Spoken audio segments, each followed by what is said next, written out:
আলহামদুলিল্লাহ রাব্বিল আলামিন আসসালাতু ওয়াসসালামু আলা হাবিবিল কারীম ওয়া আলা আলিহি ওয়া আসহাবিহি আজমাইন।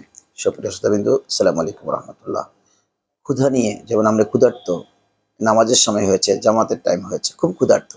অফিস থেকে এসেছি, মাঠ থেকে এসেছি বা বাজার থেকে এসেছি। এখন কি আমি আগে খাওয়া-দাওয়া করব নাকি জামাতে নামাজ পড়ব? কোনটা করব? আগে কি নামাজ পড়ব নাকি খাওয়া-দাওয়া করব? শরীয়ত বলেছেন আপনি আগে খাওয়া-দাওয়া করবেন। যেহেতু ক্ষুধার্ত, আপনি মানসিক প্রশান্তি পাওয়ার জন্য আপনি আগে খেয়ে নেবেন। সুন্দর করে খেয়ে আপনি শান্ত হয়ে মসজিদে গিয়ে যদি জামাত পান, জামাতে নামাজ পড়বেন, অথবা একা একা আপনি বাসায় বা মসজিদে নামাজ পড়ে নেবেন। তবে খাওয়া-দাওয়াটা আপনি আগে করবেন।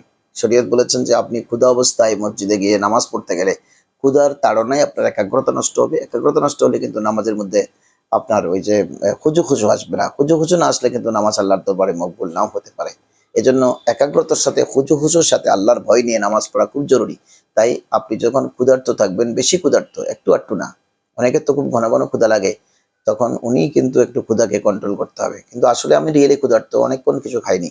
কাজে ছিলাম। সেক্ষেত্রে আমি আগে খাবো, তারপরে নামাজ পড়বো। ইসলাম কিন্তু সবার জন্য জীবন সংরক্ষণের যে ব্যবস্থা করে দিয়েছেন, ওটা আমাদের অনুকরণ করা দরকার। আশা করি এই বিষয়টা আপনাদের মনে থাকবে। আসসালামু আলাইকুম ওয়া রাহমাতুল্লাহ।